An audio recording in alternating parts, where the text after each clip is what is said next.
हिंदी में यूपीएससी की तैयारी से संबंधित प्रोग्राम्स को देखने के लिए सब्सक्राइब करें स्टडी IQ-IAS हिंदी। नमस्कार, मैं ओम द्विवेदी स्वागत करता हूं आपका स्टडी IQ-IAS हिंदी के इस प्लेटफॉर्म पे। और आज की जो हमारी चर्चा है वो कार्बन क्रेडिट पर होगी। कार्बन क्रेडिट पर आज अचानक से चर्चा क्यों शुरू हो गई? क्योंकि कोई ये नया कॉन्सेप्ट तो है नहीं, ये तो काफ़ी पुराना कॉन्सेप्ट है। लेकिन आपको ये पता होना चाहिए कि कार्बन क्रेडिट पर कई सारे सवाल खड़े हो गए हैं। सवाल इस लिहाज से कि जो एक समय में एक हथियार के रूप में काम करता था, मतलब टूल के रूप में लाया गया था, ताकि हम हमारे जो पृथ्वी की ग्रीन हाउस गैसेस हैं, जो ग्रीन हाउस गैसेस का उत्सर्जन बढ़ता जा रहा है, स्पेशली मैं कहूँ तो कार्बन डाइऑक्साइड का जो उत्सर्जन जो बढ़ता जा रहा है, उसको कम किया जा सके, कार्बन को हम कैसे कंट्रोल कर सकें। तो इस लिहाज से हम एक टूल लेकर के आए थे और अब ये टूल है जो वो सवालों के घेरे में है। तो इस वीडियो के माध्यम से हम समझेंगे पहले तो ये कार्बन क्रेडिट चीज़ क्या है। इसके अलावा हम इस वीडियो में ये भी देखेंगे कि किस तरीके से इसका मिसयूज़ हो रहा है, और दूसरी बात ये कि इसके लिए क्या क्या सुधार किए जा सकते हैं। और अभी हमारे पास एक मौका है, मौका किस रूप में है उसके बारे में भी चर्चा करेंगे। आप समझ पा रहे होंगे कि मैं जो मौके की बात कर रहा हूं वो है, क्योंकि ये महीना चल रहा है अक्टूबर और आने ही वाला है नवंबर। तो नवंबर में क्या होने वाली है? COP29 होने वाली है, कॉन्फ्रेंस ऑफ पार्टी 29 होने वाली है। तो उस लिहाज से क्या ये एक इम्पॉर्टेंट चर्चा का विषय बन सकता है, ये सारी चीज़ें भी हम इसमें देखेंगे। चलिए शुरू करते हैं अपने आज के इस लेक्चर को।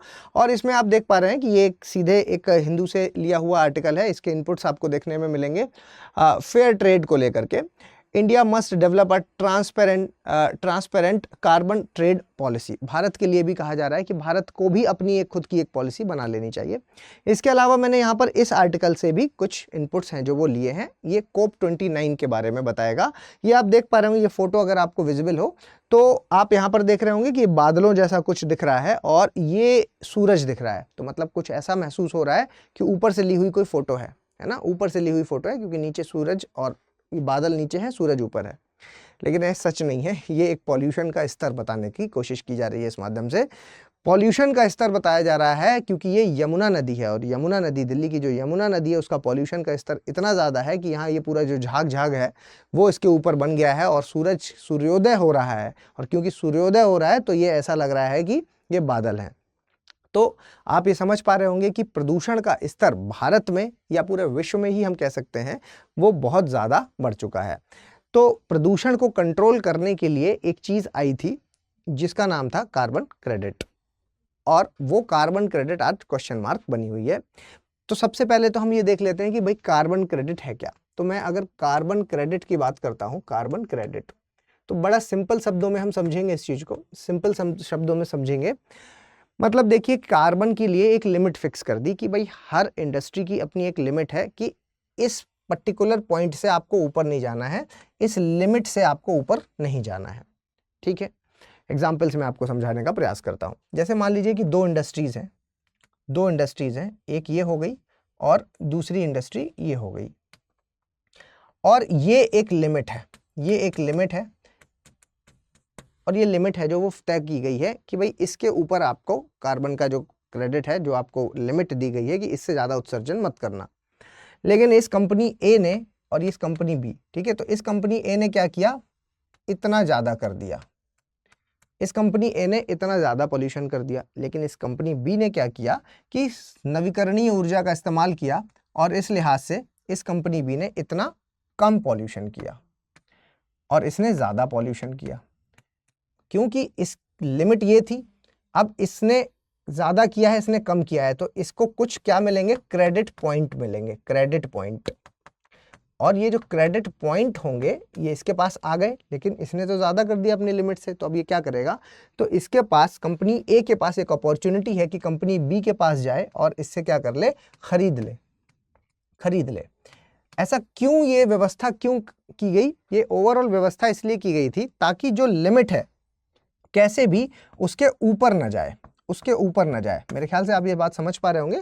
मैं जो कहना चाहता हूँ वो ये है कि मान लीजिए कि यहाँ पर हमने लिमिट है जो वो 100 की डिसाइड की थी, और इसने है जो वो 120 यूनिट कर दिया, है ना। 100 यूनिट से ज़्यादा आप नहीं कर सकते थे। इस कंपनी ए ने 120 यूनिट कर दिया, और कंपनी बी है जो इसने 80 यूनिट किया। ठीक है, तो इसके पास जो 20 यूनिट का जो इसको क्रेडिट मिला, वो क्रेडिट है जो वो ये कंपनी ए कंपनी बी से खरीद सकती है, ताकि बैलेंस है जो वो कितना रहे, 100 दोनों के पास 100 रहेगा। तो 100 की ही लिमिट थी कि भाई 100 से ऊपर नहीं जा सकता था किसी का भी, तो उतना ही मेंटेन रहा। ठीक है, तो ये है आपकी एक ऐसी व्यवस्था जो कि कार्बन को संतुलित करने के लिए लाई गई थी। ठीक है, संतुलित करने के लिए लाई गई थी। लेकिन जो सवाल की अगर आप बात करेंगे, सवाल तो क्या है, सवाल किस चीज पर सवाल खड़ा हो गया है? सवाल ये कि ये जो मैकेनिज्म जिससे कि ये डिसाइड हो रहा है कि किस आधार पर आप ये डिसाइड कर रहे हैं कि ये जो लिमिट है इसने लिमिट से ज्यादा किया और इसने लिमिट से कम किया, ये पारदर्शी नहीं है। ठीक है, सवाल इस चीज पर है कि ये जो तरीका है ये दिखने में तो ऐसा महसूस करा रहा है, सवाल एक है कि महसूस हो रहा है कि पोल्यूशन को कम किया जा रहा है, लेकिन सिर्फ ये क्या है, एक तरह का छलावा है, छलावा, कोई पोल्यूशन वगैरह कम हो नहीं रहा है इससे। क्यों? क्योंकि इसमें जो मैकेनिज्म है वो सही से काम नहीं कर पा रहा है और सही से इस पर ये नहीं पता चल पा रहा कि किसने कितना पॉल्यूशन किया, किसने कितना नहीं किया, है ना। तो इस वजह से यहाँ पर ये बड़ा क्वेश्चन हो रहा है कि भाई इसके जो मैकेनिज्म है इसको ठीक करने की ज़रूरत है, इसके मैकेनिज्म को ठीक करने की ज़रूरत है। और भारत जैसा देश या फिर किसी भी हम विकासशील देश की अगर बात करें तो उस विकासशील देश के साथ एक बड़ी प्रॉब्लम रहती है, क्योंकि विकासशील देश हैं जो विकासशील, इनके पास ऐसी तकनीक नहीं है, है ना। एक पैसे की कमी रहती है, पैसे की कमी रहती है। दूसरा आप कह सकते हैं सर तकनीक की कमी रहती है। ठीक है, दूसरा आप कह सकते हैं तकनीक की कमी। तीसरा यहाँ पर जागरूकता की कमी, जागरूकता की कमी। ठीक है, और आप कह सकते हैं संसाधनों की कमी। तो ओवरऑल है जो ये कुछ प्रॉब्लम्स हैं जिसकी वजह से विकासशील देश है जो वो उसके पास बहुत सारे क्या कंस्ट्रेंट रहते हैं, रुकावटें रहती हैं, जिसकी वजह से वो जो बैलेंस करने की जो कोशिश है वो करने की कोशिश करता है, लेकिन वो उसको कर नहीं पा रहा। तो भारत जैसे देश हैं उनसे उम्मीद की जाती है, क्योंकि भारत की बहुत बड़ी जनसंख्या है, और भारत की क्योंकि बहुत बड़ी जनसंख्या है तो इस लिहाज से हम ये कह सकते हैं कि विकासशील देश को कुछ ना कुछ सहायता की ज़रूरत है। और यहाँ पर हम सहायता जो हम कह रहे हैं उसमें सबसे ज़्यादा जो इम्पोर्टेंट रोल प्ले करेगी वो प्ले करेगी आर्थिक सहायता। आर्थिक सहायता, आर्थिक सहायता। अगर मैं आर्थिक सहायता की बात करता हूं तो अब एक मौका है हमारे पास। किस चीज़ का मौका है? अभी नवंबर के महीने में होने वाली है COP29। ये COP29 किस चीज़ की कोप है? ये है UNFCCC की कोप। ठीक है, UNFCCC की मतलब क्लाइमेट चेंज पर क्लाइमेट चेंज पर होने वाले जो सम्मेलन होते हैं, सालाना सम्मेलन होते हैं, सालाना। ठीक है, जो सालाना सम्मेलन होते हैं और जो स्टार्ट हुए 1992 में, जो हमारी अर्थ समिट हुई थी, पृथ्वी सम्मेलन।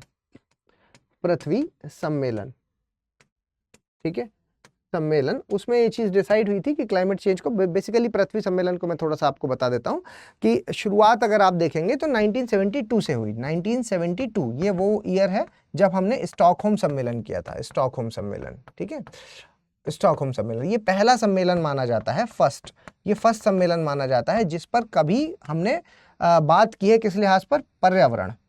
ठीक है, पर्यावरण पर हमने बात की। जैसे मैंने पर्यावरण बोला तो आपको ये बात समझ में आनी चाहिए कि पर्यावरण में कई सारी चीज़ें आ जाएंगी, सिर्फ क्लाइमेट चेंज नहीं आएगा। लेकिन ये वो समय था जिस समय दुनिया ये नहीं मानती थी कि प्रकृति में किसी भी तरह का कोई बदलाव होता है, तो इस लिहाज से हमने पर्यावरण के लिए सबको बुलाया। सिर्फ साइंटिस्ट कम्युनिटी थी जो ये बार बार ये बात कहती थी कि बहुत बड़े बड़े बदलाव हो रहे हैं तो उसको कंट्रोल करने की ज़रूरत है। फिर उसके बाद ये हुआ कि भाई 20 साल बाद दोबारा मिलेंगे और फिर उसके बाद ये देखेंगे कि जो इस बैठक में बातें हुई हैं कि हमें काम करना है पर्यावरण को लेकर के, उसमें कितना विकास हुआ। लेकिन क्योंकि लोग सीरियस ही नहीं थे तो विकास क्या होगा? कुछ भी विकास नहीं हुआ। और लेकिन अच्छी बात जो हुई वो ये हुई कि ये शब्द है जो ये चर्चा में आ गया, और शब्द क्योंकि ये चर्चा में आया तो उसके बाद 1992 आ गया, और 1992 में पृथ्वी सम्मेलन जब हुआ तो फिर बहुत सारी चीज़ें सामने आई, जैसे कि कहने का कि सिर्फ क्लाइमेट चेंज ही एक मुद्दा नहीं है। क्लाइमेट चेंज भी एक मुद्दा है, बायोडाइवर्सिटी भी एक मुद्दा है, ओजोन का क्षरण भी एक मुद्दा है, कई सारे मल्टीपल मुद्दे हैं जिन पर हम अलग अलग बात कर सकते हैं। तो क्योंकि एक ही बैठक में ऐसा संभव नहीं होता कि सारी बातें इसमें कर ली जाए, जैसे कि मैं आपके साथ अभी मिला हूं तो मैं करंट के एक टॉपिक पर डिस्कस कर रहा हूं, कभी मैं आपके साथ ज्योग्राफी सब्जेक्ट पे मिलता हूं तो ज्योग्राफी पे डिस्कस करता हूं, कभी मैं आपके साथ एनवायरनमेंट के लिए मिलता हूं तो एनवायरनमेंट पे डिस्कस करता हूं, कभी इंटरनल सिक्योरिटी के लिए मिलता हूं तो उस पर डिस्कस करता हूं। तो वो इसलिए कि जिस पर जो मुद्दा रहेगा तो हम उसी पर बात करते हैं। तो बिल्कुल वैसा ही यहाँ पर हुआ कि भाई अब क्लाइमेट चेंज, बायोडाइवर्सिटी, इस तरीके के कई सारे मुद्दे हैं जो वो निकल के आए। तो हमने ये डिसाइड किया कि सालाना बेसिस पर हमें क्लाइमेट चेंज है जो वो उस पर बात करनी होगी। देखिए क्लाइमेट चेंज और बायोडाइवर्सिटी वैसे आप कहेंगे तो वैसे तो ये सब कुछ जुड़ा हुआ है आपस में, क्लाइमेट चेंज में ही सब कुछ आ जाता है। फॉर एग्जाम्पल क्लाइमेट चेंज और बायोडाइवर्सिटी है ना, जैव विविधता, इन दोनों की अगर हम बात करें तो क्या मैं ऐसा डायग्राम बना सकता हूं इसके लिए? बिल्कुल बना सकता हूं। क्यों बना सकता हूं? क्योंकि आप सोचिए कि पेड़ कटे, पेड़ों को काटा गया तो क्या निकल के आया? बायोडाइवर्सिटी कम हुई, है ना, पेड़ों को काटा हुआ तो बायोडाइवर्सिटी की प्रॉब्लम आई। और पेड़ को काटने से हमारे कार्बन सिंक कम हो गए, कार्बन का अवशोषण कर रहे थे वो ही कम हो गए, तो उसकी वजह से क्या होगा? क्लाइमेट चेंज, है ना, उसकी वजह से क्लाइमेट चेंज। तो ये एक साइकिल है, तो ये सब आपस में जुड़ा हुआ था, लेकिन फिर भी इनको सबको अलग अलग किया गया। और इसी लिहाज से आप ये सुन भी रहे हैं कि कोप 16 है जो वो बायोडाइवर्सिटी की होने वाली है, कोप 16 है जो वो बायोडाइवर्सिटी से संबंधित है, जो अभी ये अभी होने वाली है। और कोप 29 है जो ये होने वाली है, किस चीज़ से संबंधित है? ये क्लाइमेट चेंज से संबंधित है। तो यहाँ तक आप चीज़ों को समझ पा रहे होंगे कि ये क्लाइमेट चेंज वाली की हम बात कर रहे हैं, क्योंकि कार्बन क्रेडिट का भी संबंध सीधा सीधा क्लाइमेट चेंज वाली के ही साथ है, और आज का हमारा टॉपिक भी यही है। तो अगर मैं कोप 29 की बात करूं तो ये कहाँ होगी? ये एक फैक्ट भी आप याद रखें, बाकू अजरबैजान, है ना, बाकू में होने वाली है, बाकू अजरबैजान में ये होने वाली है। इस लिहाज से अब आपको ये बात तो समझ में आ गई कि ठीक है यहाँ पर ये होने वाली है, लेकिन अब पैसा कैसे आएगा? तो देखिए 2009 में जब ये बैठक हुई थी यूएनएफ ट्रिपल सी की जब बैठक हुई थी, तो कौन सी वाली? 2009 वाली। 2009 में जब ये बैठक हुई थी तब उस समय कोपनहेगन में हुई थी ये, ठीक है, कोपनहेगन। और कोपनहेगन में जब ये बैठक हुई थी तो इस दौरान क्या किया गया था? ये डिसाइड किया गया था कि जो भी ये विकसित देश ये क्लाइमेट चेंज के लिए विकासशील देशों को क्या देंगे? विकासशील देशों को $100 बिलियन सालाना देंगे। $100 बिलियन है जो वो सालाना देंगे, सालाना, ये डिसाइड किया गया था। और अभी कौन सा साल आ गया? 2024 आ गया है, अभी तक ये डिसबर्समेंट हुआ नहीं है। ये जो देंगे की बात हुई थी, कब से देंगे? 2020 से बात हुई थी कि 2020 में, 2009 में कोपनहेगन सम्मेलन हुआ, इसमें बात हुई कि 2020 के बाद इतना पैसा आप दोगे, लेकिन अभी तक ये पैसा आया नहीं है। अलग अलग तरह की बहानेबाजियां चलती रहती हैं। तो यहां पर ऑलरेडी ये लाइनअप है, पैसा है जो वो ऑलरेडी लाइनअप है, तो इससे आप इसको कनेक्ट है जो वो कर सकते हैं कि लाइनअप है। इसलिए ही ये जो कोप 29 है इसको क्या कहा जा रहा है? इसको फाइनेंस कोप कहा जा रहा है, ठीक है, इसको फाइनेंस कोप है जो वो नाम दिया जा रहा है, कि मतलब कहने का कि ये वाली कौन सी है? वित्त कोप। मतलब इस बार की जो मेन मुद्दा रहेगा वो यही रहेगा कि भाई पैसा है जो वो क्यों नहीं आ रहा, और किस तरीके से आएगा, कैसे कैसे आएगा, और इसका कहाँ कहाँ यूज होना है, और कौन कौन इस पैसे को दे सकता है। तो जो अभी तक हमारे पास है इंफॉर्मेशन, उसके हिसाब से अगर हम दो चीज़ें अगर हम ध्यान रखें तो देखिए सबसे वैसे चलिए मैं उस पॉइंट पे बाद में आऊँगा कि कौन इसको दे सकता है और कौन इसको यूज़ करेगा, लेकिन इससे पहले जो इम्पॉर्टेंट बात है वो ये है कि देखो पैसा इसलिए भी ज़रूरी है विकासशील देशों के लिए। मतलब आप लोगों के दिमाग में एक क्वेश्चन आ सकता है कि भाई ज़रूरत क्या है, हमें पैसे की ज़रूरत क्या है, विकासशील वाले क्यों देंगे, विकासशील को ज़रूरत क्या है, विकासशील देशों को ज़रूरत क्यों है।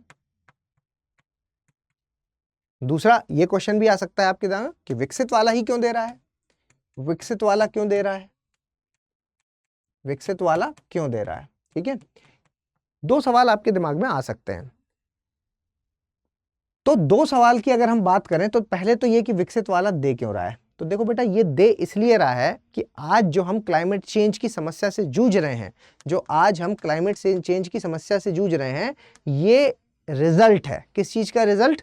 ये इंडस्ट्रियल रिवॉल्यूशन में किए गए जो पॉल्यूशन किया गया था उसका ये रिजल्ट है। इंडस्ट्रियल रिवॉल्यूशन, औद्योगिक क्रांति, यानी कि 1850 के आसपास जो पॉल्यूशन फैलाया गया है, किसके द्वारा फैलाया गया है? औद्योगिक क्रांति जिसने की है। औद्योगिक क्रांति किसने की है? यूरोपियन कंट्रीज ने, विकसित देशों ने, ठीक है। तो उन्होंने ही जो किया है, तो आज का जो पॉल्यूशन है ये उनके द्वारा किया गया है। ये अभी वाला तो है नहीं कि हमने जो डेवलपमेंट किया है। इवन अगर हम आईपीसीसी की रिपोर्ट की बात करें, आईपीसीसी की एक रिपोर्ट आई है, 6th असेसमेंट रिपोर्ट थी वो, और उसके अकॉर्डिंग कि आज 51% जो पॉल्यूशन है, प्रदूषण, 51% जो पॉल्यूशन है, प्रदूषण है, उस पे जो आपके ये डेवलप्ड कंट्रीज हैं, इन लोगों के द्वारा किया गया है, ठीक है। तो आज के समय का जो 51% पॉल्यूशन है जो वो इनके द्वारा किया गया, ऐसा आईपीसीसी की रिपोर्ट है जो वो कहती है। तो ये क्लियर है। तो आपको ये बात समझ में आई कि ये वाले विकसित देशों से ही क्यों कहा गया कि पैसा दीजिए, ठीक है। दूसरी बात ये है कि इनको जरूरत क्यों है, क्योंकि देखो भाई, ये इनकी सबसे बड़ी प्रॉब्लम क्या है कि विकासशील देश हैं जो, उनकी डिपेंडेंसी इस वक्त कृषि पर बहुत ज्यादा है, ठीक है, कृषि पर बहुत ज्यादा है। अगर मैं भारत का ही एग्जाम्पल लूं तो लगभग 45% की जो पॉपुलेशन है, कृषि के लिहाज से अगर कहेंगे तो भारत की 45% पॉपुलेशन है, जो 45% पॉपुलेशन है जो वो कृषि पर ही निर्भर है। और कृषि, क्लाइमेट चेंज से अगर सबसे ज्यादा अगर कोई नुकसान हो रहा है तो वो है कृषि, है ना। अगर कृषि नहीं होगी तो फिर सबसे बड़ी समस्या क्या आ जाएगी? फूड सिक्योरिटी की समस्या आ जाएगी। फूड सिक्योरिटी की यानी कि खाद्य सुरक्षा, फूड सिक्योरिटी की प्रॉब्लम। तो ये सारी चीजें हैं जो वो एक साथ लिंक्ड है। तो प्रॉब्लम है विकासशील वालों को। अगर आप विकसित वालों की बात करेंगे तो कहीं पर 1% पॉपुलेशन मिलेगी, कहीं 2% मिलेगी, मैक्सिमम आप 5% से ऊपर तो कहीं नहीं देखेंगे कि ये कृषि पर जो निर्भर हो, कृषि, ठीक है, कृषि पर निर्भर होने वाली मैक्सिमम 5% से ज्यादा आपको कोई नहीं मिलेगा। कहां पर? विकसित देशों में। लेकिन विकासशील की स्थिति में तो आप देखो, भारत जैसे देश में 45% पॉपुलेशन लगभग कृषि पर निर्भर है। तो इसलिए हमारे लिए ये बहुत जरूरी है ताकि हम जो इक्विपमेंट्स हैं वो खरीद सके, है ना। अभी मैं बताऊंगा कि कहां कहां पर ये चीजें कर सकते हैं। चलिए, तो सबसे पहले जो सवाल आता है वो ये कि पैसा दे सकता कौन है। तो यहां पर यूपीएससी आपके साथ ट्रिक खेल सकता है, इसलिए ये चीज याद रखिएगा कि पैसा कौन देगा, ठीक है। क्योंकि ऐसे कॉमन सेंस क्या कहता है कि देश देंगे सीधा सीधा, लेकिन देश, सरकारें, मतलब देश का मतलब सरकार देगी, है ना, सरकारें देंगी। सरकारों के अलावा भी यहाँ पर प्राइवेट प्लेयर्स भी पैसा दे सकते हैं। सरकारों के अलावा यहाँ पर प्राइवेट प्लेयर्स हैं जो वो भी पैसा दे सकते हैं। तो ये भी आप ध्यान रखेंगे। और इसके अलावा कोई और अगर ऑल्टरनेट से सोर्स या कोई भी डोनेशन करना चाहता है तो वो भी इसमें अलाउड है, ठीक है। तो अगर यूपीएससी कहता है कि केवल सरकारें देंगी तो वो स्टेटमेंट गलत हो जाएगा, ध्यान रखिएगा इस चीज का। प्लस इसका जो एंड यूज है, इस पैसे का क्या कर सकते हैं, पैसा है जो वो कहाँ पर खर्च किया जाएगा। तो ये भी तो ध्यान रखना है कि किसी ऐसा ना हो कि पैसा भी मिल गया और इधर उधर चीज़ों में खर्च कर दिया। तो ये ध्यान भी रखना है कि कहाँ पर खर्च कर दिया जाएगा। तो एंड यूज के लिए दो चीज़ें यहाँ पर कही जाती हैं। एक शमन मतलब मिटिगेशन के लिए। मिटिगेशन से कहने का मतलब क्या है कि कार्बन का जो उत्सर्जन है, कार्बन डाइऑक्साइड का जो उत्सर्जन है, उसको कम करने के लिए, CO2 को कम करने के लिए यूज करना है, कम करने के लिए CO2, कार्बन डाइऑक्साइड का जो उत्सर्जन है उसको कम करने के लिए इसका इस्तेमाल करना है। मतलब कहने का कि ऐसी इंडस्ट्रीज को डेवलप करना है जिससे कि कार्बन डाइऑक्साइड का उत्सर्जन कम हो। ऐसे व्हीकल्स को लाना है, कैटालिटिक कन्वर्टर जैसी चीज़ें ऐड कर सकते हैं उसमें। मतलब ऐसे इक्विपमेंट्स वगैरह आप डालिए उसमें ताकि कार्बन का उत्सर्जन कम हो। इसके अलावा आप कह सकते हैं क्या, दूसरा आप यहाँ पर कह सकते हैं एडप्टेशन यानी अनुकूलन के बारे में कह रहे हैं। अनुकूलन का मतलब यहाँ पर क्या हुआ कि हमें अडप्ट करना होगा, ठीक है, अनुकूल बनना होगा क्लाइमेट चेंज से हो रहे बदलावों से। क्लाइमेट चेंज के कारण, जलवायु परिवर्तन के कारण जो बदलाव हो रहे हैं बेटा, बदलाव, इस बदलाव से हमें क्या करना होगा, हमें इसके साथ में ढलना होगा, अनुकूल बनना होगा और हमें उन चीज़ों का प्रयोग करना होगा। जैसे कि आपको एग्जाम्पल में समझाऊं कि जैसे चावल के खेत हैं, ठीक है, अब चावल के खेत में आप पानी लगाते हैं तो उसमें क्या, पानी भर दिया जाता है पूरा। तो यहाँ पर कह रहे हैं कि आपको स्मार्ट टेक्नोलॉजी का इस्तेमाल करते हैं या फिर स्मार्टनेस का थोड़ा यूज करना है। यहाँ पर बूंद बूंद सिंचाई का इस्तेमाल कीजिए, बूंद बूंद सिंचाई, ड्रिप इरिगेशन, है ना, ड्रिप इरिगेशन का इस्तेमाल कीजिए। फव्वारा सिंचाई का इस्तेमाल कीजिए, फव्वारा सिंचाई, है ना, स्प्रिंकलर सिस्टम जिसको कहते हैं, फव्वारा सिंचाई, ठीक है, फव्वारा सिंचाई का इस्तेमाल कर सकते हैं। तो ये सारे चीज़ों का इस्तेमाल करते हुए हमें अडप ऐसे बीजों का इस्तेमाल कीजिए जो कि बहुत ज़्यादा जब गर्मी पड़ रही है तो भी वो वहाँ पर ख़राब ना हो, बहुत ज़्यादा पाला पड़ रहा है तो भी उसका फूल ना गिरे, ऐसे बीजों का इस्तेमाल करिए, ठीक है। तो इन चीज़ों पर आपको पैसा है जो वो खर्च करने के लिए यहाँ पर कहा जा रहा है। अच्छा, ये पैसा किस माध्यम से दिया जाएगा? तो पैसा है जो ये लोन के माध्यम से और ग्रांट के माध्यम से, ठीक है, लोन और ग्रांट दोनों के माध्यम से दिया जाएगा। लगभग 69%, आप मोटा मोटा 70% के आसपास मान लीजिए कि 70% पैसा है वो लोन के माध्यम से दिया जाएगा और लगभग 28% यानी कि लगभग 30%, 28-30% है जो 28 से 30% है जो वो ग्रांट के तौर पर दिया जाएगा। ग्रांट का मतलब यहाँ पर क्या होता है? ग्रांट वाला जो होता है वो पैसा वापस नहीं करना होता, ठीक है। जो ग्रांट वाला होता है ये पैसा है जो ये वापस नहीं करना होता, लेकिन जो लोन वाला है वो आपको चुकाना होता है, ठीक है। तो ये चीज़ यहाँ पर कही जा रही है। इसके अलावा यहाँ पर जो ध्यान रखने वाली है वो भारत का एंगल भी थोड़ा सा हम ध्यान रख सकते हैं। अगर भारत के पॉइंट ऑफ व्यू से बोलें तो भारत इसको कैसे मैनेज करेगा? तो भारत की देखिए लॉन्ग टर्म और शॉर्ट टर्म दोनों प्लानिंग है, ठीक है। भारत की लॉन्ग टर्म और शॉर्ट टर्म दोनों। तो अगर मैं लॉन्ग टर्म की चलो बात कर लेते हैं पहले। तो लॉन्ग टर्म की अगर बात करें तो आपको पता है कि